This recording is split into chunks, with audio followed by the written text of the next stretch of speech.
মাত্র কয়েক ঘন্টার ব্যবধানে একটি আস্ত জনপদ কিভাবে মৃত্যুপুরীতে পরিণত হয়েছিল।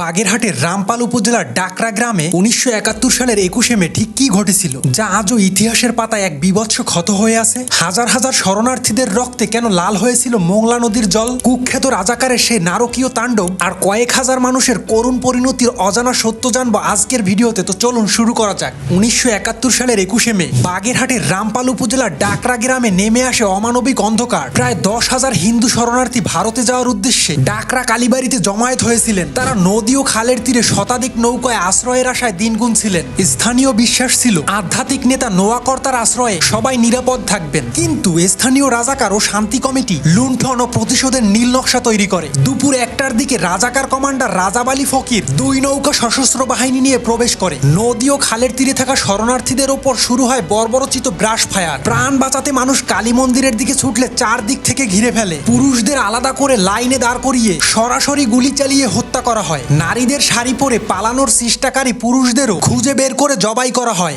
আকিজউদ্দিন ও মজিদ কসাই ঘাতক হিসেবে আহতদের গলা কেটে মৃত্যু নিশ্চিত করে। মোংলা ও মাদারতলির নদীর পানি সেদিন শত শত মানুষের রক্তে লাল হয়ে গিয়েছিল। মাত্র 2 ঘন্টার তাণ্ডবে 600 থেকে 2000 নিরপরাধ মানুষকে হত্যা করা হয়। স্বাধীনতার পর রাজাব আলী ফকিরকে আন্তর্জাতিক অপরাধ ট্রাইব্যুনালে মৃত্যুদণ্ড প্রদান করা হয়। ডাকরার গণহত্যা আজও বাঙালির হৃদয়ে এক গভীর ক্ষত ও শোকের চিহ্ন হয়ে আছে। এই ইতিহাস যদি সম্পূর্ণভাবে জানতে চান তাহলে কমেন্টে অবশ্যই জানাবেন, আমি একটি লং ভিডিও তৈরি করব তাহলে।